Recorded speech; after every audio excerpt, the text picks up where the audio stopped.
What if the greatest threat our planet ever faced has been completely erased from our memory? Not a meteor, not an ice age, but a force of nature so immense it nearly wiped out life as we know it. A cataclysmic event, a world-ending eruption from a supervolcano that has since vanished from the face of the Earth.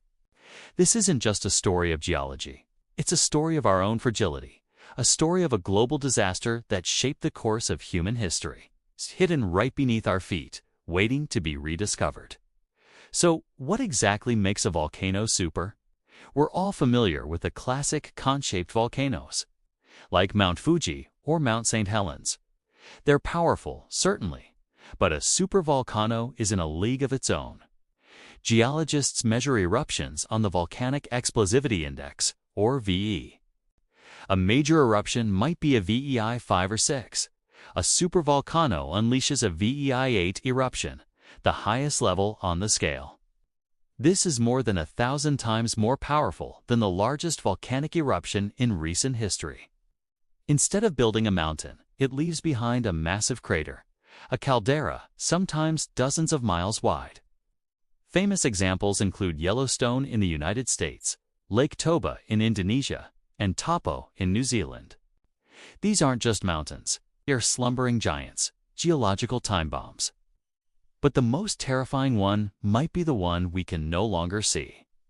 So how do you find something that's been lost for millions of years? The answer is geological detective work. Scientists didn't just stumble upon a giant hole in the ground.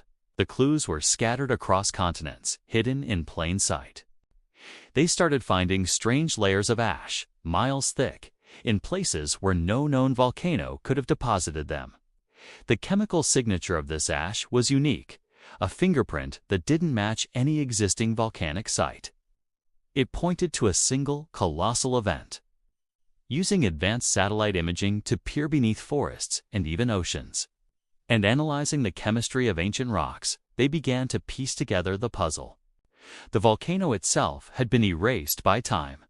Its massive caldera might have been filled in by sediment, buried under ice sheets, eroded by wind and rain, or even sunk beneath the waves as the Earth's plates shifted. It hid itself perfectly, leaving behind only the ghost of its own destruction. Let's try to imagine the sheer scale of this eruption. This wasn't just an explosion. It was a planetary reset button. The energy released would have dwarfed our entire nuclear arsenal. A column of ash and gas would have shot dozens of miles into the stratosphere, so high that it would spread globally. Within days, vast regions, maybe entire continents, would be blanketed in a thick layer of suffocating ash, burying landscapes and choking rivers. But the real devastation was yet to come. The debris in the atmosphere would have blocked out the sun, not for days or weeks, but for years. This would trigger a volcanic winter, causing global temperatures to plummet dramatically. The world would have been plunged into a long, dark, and freezing twilight. Ecosystems would collapse. Plants would die without sunlight, and the animals that depended on them would starve. It was an extinction-level event, born from the fire within our own planet. For any life that survived the initial blast, the world that followed would have been unrecognizable. Imagine our early human ancestors, small groups of hunter-gatherers, suddenly facing a world without sun, where the air was toxic and the temperature had dropped to ice age levels overnight. This catastrophic event aligns with what scientists call a population bottleneck. A point in our history where the human population may have been reduced to just a few thousand individuals, bringing our species to the brink of extinction. It would have been the ultimate test of survival. These early humans, armed with nothing but primitive tools and their own ingenuity, had to navigate a poisoned, frozen landscape. Their ability to adapt, to find new sources of food, and to endure the unrelenting cold is perhaps the most incredible survival story never told. We are here today because they refused to disappear into the long night. So if this event was so monumental, why isn't it in our history books? Why did we forget? The simple answer is time. This eruption happened long before written language, Before civilizations, before we had any way to record our own history. The only stories were those passed down through generations. And over thousands or millions of years, even the most dramatic tales fade into myth and legend. Geologically, the Earth is incredibly efficient at hiding its own scars. Tectonic plates shift, mountains rise and fall, and erosion slowly grinds everything down to dust. Oceans rise and cover entire land masses. The volcanoes, caldera, the epicenter of the destruction, was gradually worn away or buried.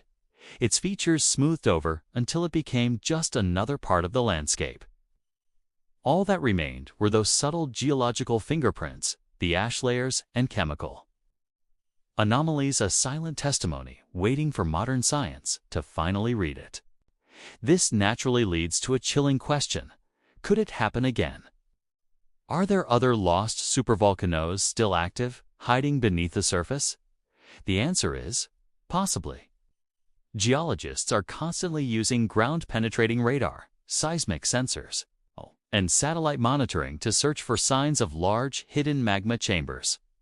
Modern technology gives us an unprecedented ability to watch the planet's pulse. We can detect the ground swelling over a magma chamber, monitor gas emissions, and track the tiny earthquakes that signal moving magma deep below. Scientists are watching known hotspots like Yellowstone with extreme vigilance, looking for any deviation from the norm.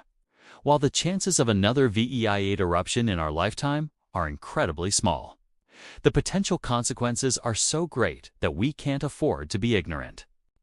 The Earth is a dynamic, living planet, and its immense power is always there, just beneath the surface. Understanding this lost supervolcano is about more than just geology. It's a humbling lesson in our own vulnerability. We build cities, create global networks, and feel a sense of permanence, but we exist at the mercy of natural forces we can barely comprehend. This ancient catastrophe serves as a powerful reminder of how quickly our world can change. It provides a stark perspective on modern climate change. It shows us that the planet's climate system is delicate and can be thrown into chaos by a single, massive event. Studying these past disasters helps us prepare for future ones. It forces us to ask tough questions about our preparedness, our resilience as a species, and whether we are taking the long-term health of our planet seriously. It's the ultimate story of preparedness versus ignorance. The evidence of the eruption is scattered across the globe, and the volcano itself is gone, swallowed by time. But the Earth remembers. It carries the scars in its rock layers and the memory of the fire in its molten heart. And it leaves us with one final, unsettling question. What else have we forgotten? What other secrets and what other sleeping giants lie hidden just beneath our feet? Thanks for watching. If you found this journey into our planet's past as fascinating as I did, don't forget to like this video and subscribe for more deep dives into the world around us. Stay curious.